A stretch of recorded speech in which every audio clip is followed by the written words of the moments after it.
اعوذ باللہ من الشیطان الرجیم بسم اللہ الرحمن الرحیم ونحمدہ ونصلی علی رسولہ الکریم اما بعد۔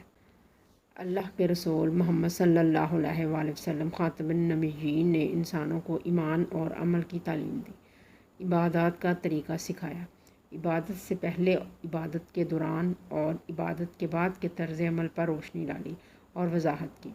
قرآن کے احکامات کو کھول کھول کر لوگوں کو سمجھایا۔ نماز جمعہ بھی ایک اہم عبادت ہے۔ اللہ تعالیٰ نے پوری ایک سورت اس کی شان میں نازل فرمائی اور اس کا نام ہی سورۃ الجمعہ رکھا گیا۔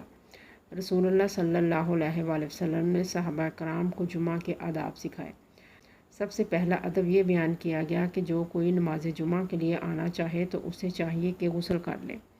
ایک اور حدیث میں فرمایا کہ اللہ تعالیٰ کا بندوں پر یہ حق ہے کہ وہ 7 دنوں میں ایک مرتبہ غسل کرے۔ اس کا مقصد طہارت کا حصول ہے۔ اس کے ساتھ ساتھ مجلس میں بہتر اور صاف ستھرا ماحول اور فضا کا حصول ہے۔ اس کے بعد رسول اللہ صلی اللہ علیہ وآلہ وسلم نے ہدایت کی کہ جب نماز کھڑی ہو جائے تو دوڑتے ہوئے نہ آؤ بلکہ اطمینان یعنی وقار سے چلتے ہوئے آؤ۔ جو نماز تم پالو اسے ادا کر لو اور جو تم سے رہ جائے اسے پورا کر لو۔ اس بات میں یہ حکمت ہے کہ افراتفری کا ماحول پیدا نہ ہو، کسی کو ضرر نہ پہنچے، ورنہ جلد بازی میں انسان خود کو اور دوسروں کو نقصان سے دوچار کر سکتا ہے۔ اس سے مراد یہ نہیں کہ اللہ کے ذکر کی طرف لپکا نہ جائے یا لاپرواہی کی جائے۔ جمعہ کی اہمیت کے پیش نظر رسول اللہ صلی اللہ علیہ وآلہ وسلم نے امت کو خطبہ جمعہ سننے کے آداب سکھائے، مسجد میں داخل ہونے کے آداب اور نظم و ضبط کی طرف توجہ دلائی۔ آداب جمعہ اور آداب مجلس مسلمانوں میں سلیقہ پیدا کرتے ہیں۔ مومن احترام انسانیت سے آگاہ ہوتا ہے۔ جمعہ کے دن خطبہ کے بارے میں رسول اللہ صلی اللہ علیہ وآلہ وسلم نے فرمایا، اذا قلت لصاحبک یوم الجمعۃ انصت والامام یخطب فقد لغوت۔ جب تم نے جمعہ کے دن اپنے ساتھی سے کہا کہ خاموش ہو جاؤ جبکہ امام خطبہ دے رہا ہو تو تم نے فضول بات کی۔ یہ حدیث خطبہ جمعہ سننے کے آداب سکھاتی ہے۔ اول ادب یہ ہے کہ جب امام خطبہ کے لیے کھڑا ہو تو ہر قسم کا کام ترک کر دینا چاہیے۔ خطبہ سے لے کر نماز مکمل ادا ہونے تک ہر قسم کا ذکر اذکار اور کوئی دوسری نماز پڑھنا منع ہے۔ دوران خطبہ نماز پڑھنا یا سنتیں ادا کرنا درست نہیں۔ اگر کوئی سنتیں پڑھنے میں مصروف تھا کہ خطبہ شروع ہو گیا تو اس کے لیے حکم ہے کہ جلدی جلدی اپنی نماز پوری کر لے، یعنی مختصر صورتیں پڑھے۔ بہتر ہے کہ سنتیں گھر پر ادا کی جائیں تاکہ گھر والے بھی نماز ادا کرنے کی طرف راغب ہوں۔ جو کام نماز میں حرام ہے، مثلاً کھانا پینا، سلام کرنا یا سلام کا جواب دینا، خطبہ کی حالت میں بھی وہ حرام ہے۔ جب امام خطبہ دے رہا ہو تو تمام حاضرین پر سننا اور چپ رہنا فرض ہے۔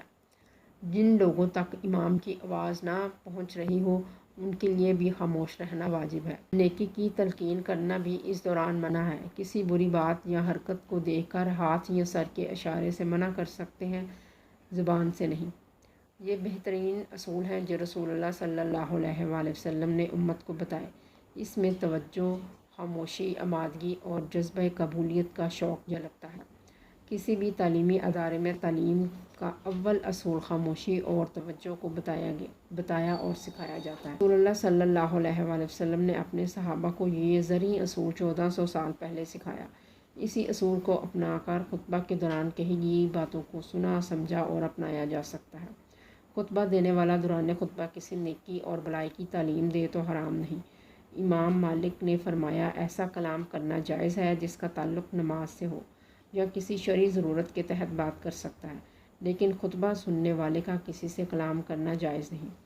حضرت ابو ہریرہ رضی اللہ تعالیٰ عنہ سے روایت ہے کہ رسول اللہ صلی اللہ علیہ وآلہ وسلم نے فرمایا، جب امام خطبہ دے رہا ہو اور تیرا ساتھی کوئی بات کر رہا ہو تو تم اپنے ساتھی سے کہو کہ چپ، تو تم نے لغو بات کی، یعنی تیرا یہ کہنا بھی خطبہ کے آداب کے خلاف ہے۔ اس سے ظاہر ہے کہ خطبہ کے دوران کسی قسم کی بات کرنا جائز نہیں۔ بعض اوقات کسی وجہ سے نماز جمعہ کے لیے آنے والے کو دیر ہو جاتی ہے، لیکن اس کی کوشش ہوتی ہے کہ اگلی صف میں کھڑا ہو۔ اپنا مقصد حاصل کرنے کے لیے وہ وہاں بیٹھے لوگوں کی گردنیں پھلانگتا ہوا آگے نکلتا ہے۔ اس کوشش میں آداب جمعہ، آداب مجلس احترام انسانیت، تہذیب و سلیقہ اور نظم و ضبط کی خلاف ورزی کرتا ہے۔ یہ آداب ہی جمعہ کی روح ہے۔ ایک حدیث میں خاتم النبیین محمد صلی اللہ علیہ وآلہ وسلم نے امت کو مسجد میں داخل ہونے کے بعد کے طرز عمل پر روشنی ڈالی اور آنے والے کو تنبیہ کی۔ من یتخطی رکاب الناس یوم الجمعۃ اتخذ جسرا الی جہنم، جو شخص جمعہ کے دن لوگوں کی گردنیں پھلانگ کر گیا، اس نے جہنم کی طرف پل بنایا۔ جمعہ کے روز اول وقت میں آنے کا حکم ہے۔ ابو ہریرہ رضی اللہ تعالیٰ عنہ سے روایت ہے کہ رسول اللہ صلی اللہ علیہ وآلہ وسلم نے فرمایا، جو شخص جمعہ کے دن غسل کرے جیسے جنابت کا غسل، پھر اول وقت میں مسجد پہنچا تو گویا اس نے ایک اونٹ کی قربانی کی، جو دوسری ساعت میں پہنچا اس نے گویا گائے کی قربانی کی، جو تیسری ساعت میں پہنچا تو گویا اس نے سینگ والا مینڈا قربان کیا، اور جو چوتھی ساعت میں پہنچا تو اس نے اللہ کی راہ میں ایک مرغی قربان کی، اور جو اس کے بعد پہنچا تو گویا اس نے خدا کی راہ میں ایک انڈا دیا۔ پھر جب خطیب خطبہ پڑھنے کے لیے نکل آیا تو فرشتے مسجد کا دروازہ چھوڑ کر خطبہ سننے اور نماز پڑھنے کے لیے مسجد میں آ بیٹھتے ہیں۔ گردن پھلانگنے والا یقیناً دیر سے آنے والا ہوتا ہے اور آداب جمعہ کی خلاف ورزی کرنے والا ہے۔ آداب مجلس: مجلس میں آنے والے کو جہاں جگہ ملے وہیں بیٹھ جائے۔ لوگوں کے ہجوم کو روندتے ہوئے آگے نکلنے کی کوشش آداب مجلس کے خلاف ہے۔ اس طرز عمل سے لوگوں کو تکلیف ہوتی ہے، اس لیے اس کی سرکوبی کا اہتمام کیا گیا ہے۔ جب ہجوم میں آگے نکلنے کی کوشش کی جاتی ہے تو لازماً اس شخص کا پاؤں کسی دوسرے کے کندھے، سر یا پاؤں سے ٹکراتا ہے اور دوسروں کے لیے باعث اذیت بنتا ہے۔ یہ طرز عمل ادھر سے ناواقفیت ظاہر کرتا ہے۔ اس شخص میں تکبر کا عنصر موجود ہوتا ہے، اس لیے وہ خود کو زیادہ اہمیت دیتا ہے اور نمایاں ہونا چاہتا ہے۔ تہذیب اور سلیقہ: اسلام اپنے ماننے والوں میں تہذیب اور سلیقہ دیکھنا چاہتا ہے، اس لیے اللہ کے رسول صلی اللہ علیہ وآلہ وسلم نے صحابہ کرام رضی اللہ تعالیٰ عنہم کو ایسا سلیقہ سکھایا جو بعد میں آنے والوں کے لیے مثل راہ ہے۔ نظم و ضبط: کسی بھی ادارے کے پروان چڑھنے میں نظم و ضبط سنگ میل کی حیثیت رکھتا ہے۔ نظم و ضبط یہ ہے کہ ہر آدمی اپنی جگہ بیٹھتا ہے اور دوسروں کو تنگ نہیں کرتا، بصورت دیگر بد نظمی پیدا ہوتی ہے۔ رسول اللہ صلی اللہ علیہ وآلہ وسلم نے فرمایا، جو شخص جمعہ کے دن گردنیں پھلانگ کر گیا اس نے جہنم کی طرف پل بنایا۔ اس فرمان کی روشنی میں ہمیں اپنا محاسبہ کرنا چاہیے اور آگاہ ہونا چاہیے کہ یہ کوئی معمولی کام نہیں بلکہ آدمی کو جہنم کا حقدار بنا سکتا ہے۔ جو کوئی اس حکم کی نافرمانی کرتا ہے وہ سخت جرأت کا مظاہرہ کرتا ہے جو اللہ کے غضب کا باعث بن سکتا ہے۔ اس شخص میں جاہلیت موجود ہے اور اسلام کی حلاوت اس کے اندر ناپید ہے۔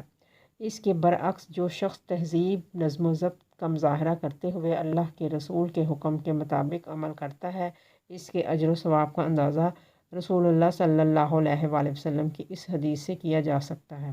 جو شخص جمعہ کے دن نہایا دھویا اور مقدور بر پاکی اور صفائی کا اہتمام کیا، پھر تیل لگایا اور خوشبو لگائی اور دوپہر ڈھلتے ہی مسجد پہنچ گیا اور دو آدمیوں کو ایک دوسرے سے ہٹایا نہیں، یعنی اس نے ان کے سروں اور کندھوں پر سے پھلانگنے، صفوں کو چیر کر گزرنے یا دو بیٹھے ہوئے نمازیوں کے بیچ میں جا بیٹھنے کی غلطی نہیں کی، بلکہ جہاں جگہ ملی وہیں خاموشی سے نماز سنت ادا کی جو بھی خدا نے اس کے حصے میں لکھ دی تھی۔ پھر جب خطیب منبر پر آیا تو خاموشی سے سنتا رہا، تو ایسے شخص کے گناہ بخش دیے گئے جو ایک جمعہ سے لے کر دوسرے جمعہ تک اس سے سرزد ہوئے ہیں۔ مساجد اللہ کا گھر ہیں، ان کی عزت و تکریم سب پر واجب ہے۔ ایسا فعل یا کلام جس سے مسجد کی حرمت پامال ہوتی ہو حرام ہے۔ مسجدیں اللہ کے ذکر کے لیے مخصوص ہیں، انسانوں کی ہدایت و رہنمائی اور تعلیم و تربیت کی درسگاہ ہیں۔ جو کام بازاروں یا دوسری جگہوں پر کیے جاتے ہیں، مسجدوں میں وہی کام کرنا ممنوع ہے، مثلاً دوڑنا، بھاگنا وغیرہ۔ اس سے مسجد کا تقدس پامال ہوتا ہے۔ اس سے انفرادی طور پر گرنے یا چوٹ لگنے کا بھی احتمال ہے، کیونکہ آج کل مساجد کے فرش پھسلن والے ہیں۔